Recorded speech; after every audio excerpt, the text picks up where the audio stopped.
Do you actually feel fulfilled in your relationships?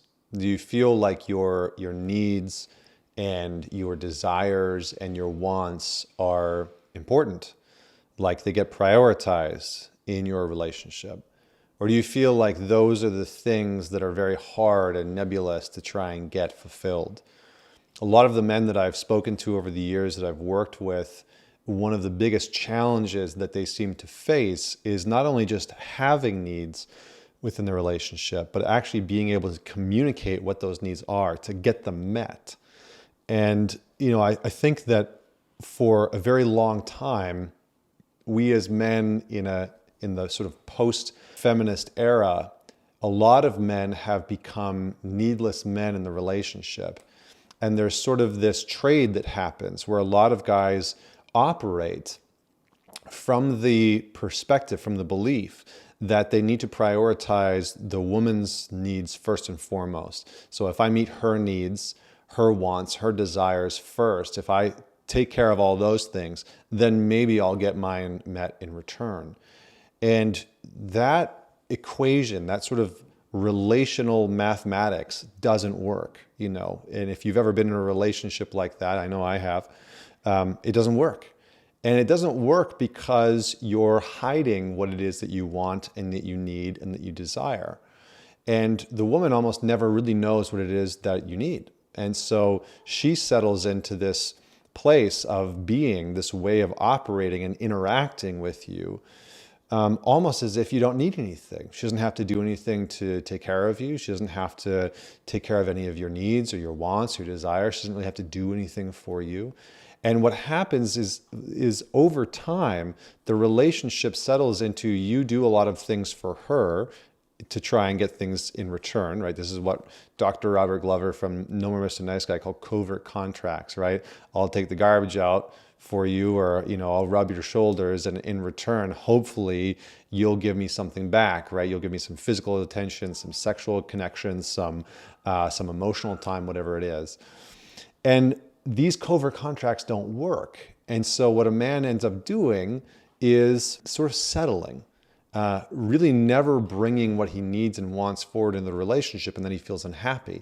He feels like it's missing something, and he'll probably start to complain about very specific things, right? He'll start to fixate on the frequency of sex, right? It's like how often you have sex, because it's like the one vestige where he's willing to say, this is what I need. I'm going to put my flag in the ground here.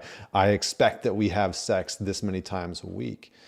And so a man will feel unsatisfied because he is not feeling taken care of. His needs and his wants, simple things, physical touch, time together, quality time, quality conversations, going out and doing things together. Those things aren't happening because he's not saying or taking action on what he needs. I remember having a bit of an epiphany moment at a TEDx talk years ago that I was speaking at. And a woman spoke after me named Dr. Maureen McGrath. And she had this TED talk about infidelity, about why men and women cheat. And she said something that has always stuck with me, which is men cheat to stay and women cheat to leave. Men cheat to stay and women cheat to leave. And I thought about it for a while after, and I went on her radio show and she and I talked, and I said that statement I think is very true. And she said, yeah, I've seen it happen a lot. Why do you think that is? And it's not a universal thing. It's not like every single man that's ever cheated is cheating to stay in the relationship, and every woman that's cheated is cheating to leave. But anyway, so I said, I think that a lot of men are afraid or have been conditioned to not bring their needs into the relationship, to not hold standard, right? To say, this is what I will tolerate and this is what I won't tolerate. This is what I do need and this is what isn't really important to me. This is what I want and this is what I don't want. This is what I desire and this is what doesn't matter to me.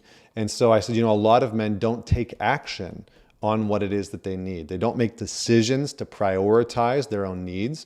They don't take action to prioritize their own wants and desires. And they start to settle in the relationship. They start to become complacent. And very quickly, what happens is that the relationship becomes almost entirely about the woman's wants, her needs, her desires. And you can see this in a lot of relationships where, a couple will start dating, and over time, they just start spending more and more time with her friends, going out for dinners to places that she likes, going on dates that she wants to do, going on vacations where she wants to go. And eventually the man's needs drift into the background. And you see this in a lot of modern conversations with guys in like the red pill communities who, are divorced, who have come out of a relationship where they really just let go of all of their needs, all of their wants. And maybe they became bitter later on because of it, or maybe they became sort of jaded towards women in relationships, and some don't, right? Some of them come out of it and realize it's like, oh, I did that, I allowed that to happen.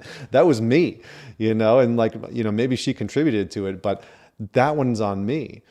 And so we have to be able to buck against this trend, because what happens for a lot of men is that they become complacent and they settle in their relationship. And then they start to seek for that connection, that the need that they have for love or sexual connection or emotional connection or psychological connection or adventure or experience. They start to seek for it outside of the relationship. And because they think like, oh, it's not going to happen here. The type of sexual connection that I want and the exploration that I want to have with my girlfriend and my wife is not going to happen. And it's too much. It's too hard for me. And it's just easier for me to look for it outside of the dynamic. And so they stay in the relationship, but they start to look for what they need and want outside of it. And the same can be true on a number of different levels, right? Emotional connection. You see a lot of men having these sort of virtual connections with women in different countries or, in different states and provinces. It's like, well, why does that happen? Well, in some ways, probably because they feel alone in their relationship. They feel like they're not fully connected, and that they're not getting their needs met in the dynamic. And rather than actually bringing them into the relationship, they hedge their bets and they find it somewhere else. How do we rectify this? How do you get what you want? How do you get what you need in your relationship so that you're happy, so that you're fulfilled, right? It doesn't mean that your intimate relationship needs to be everything for you and take care of everything for you. You still need friends, right? And men are still an important part of your life. But I think one of the things that I've come to learn over the years is, first, start by getting really clear on what it is that you want and you need. Get really clear about what you will tolerate and what you won't tolerate within the relationship. What is it that you need? Do you need a certain quality of sexual connection that you just won't settle for? If you get yourself into a relationship with somebody and they're just genuinely not interested in sex, and sex is something that's meaningful to you, that's spiritual to you, that's important to you, and it's less about, it has to happen 3 times a week, right? It's not about being militant like that. And it's more about the connection, but you find somebody who's just like not as interested. Maybe that's a clear sign that the dynamic isn't what you want. So get very, very clear on what you want, what you need, and what you desire within the relationship. Secondly, be direct and take action. So start to act on the things that you need, right? Make decisions, and this one is tied with it. Make decisions that prioritize your needs and your wants and your desires. So make decisions to go on dates to places that you want to go, to do things that you want to ultimately do.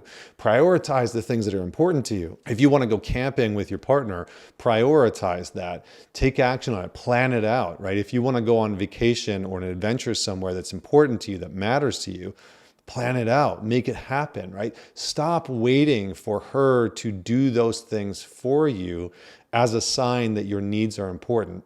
You need to prioritize your needs first and foremost. So make decisions based on what it is that you need. Make decisions and take actions on what it is that you want. And this can be simple things, right? Like, what do you want for dinner? Rather than saying, I don't know, what do you want? Choose, right? Take a moment. Say, you know what? Give me 5 minutes. Let me think about it. And then legitimately think about it. And then order what you want. make what you want. Tell her what you want. Say, you know what? I'd really like to have this specific meal tonight. Can you make that for us? Or I like this specific meal. I'm going to take care of it tonight. Or, you know what? I've booked us a reservation at X, Y, and Z because I've really been wanting to go there. And she might have pushback and she might not want that. And she might, all those other types of things. But you still need to prioritize what it is that you want once in a while. Doesn't mean you need to do that all the time entirely. It's not about, you prioritizing your needs and wants above hers constantly. It's that you prioritize yours an appropriate amount within the relationship and not wait for her to prioritize what she doesn't know you need.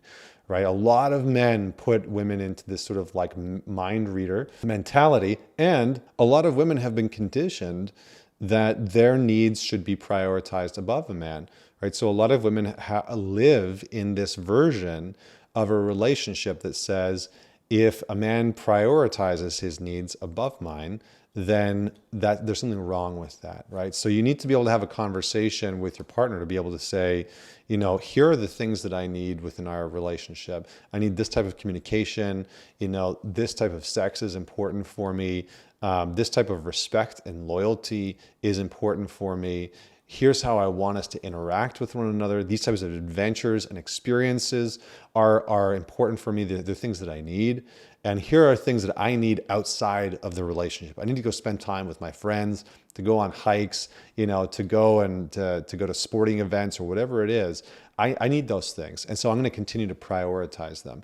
And what will happen very quickly, I promise you, is that you will get a clear understanding of whether or not that relationship is right for you as you prioritize what's meaningful to you, what you need and you want and you desire. So comment below, let me know what you thought about this video, what you're taking with you, what questions you have. And as always, until next week, this is Connor Beaton signing off.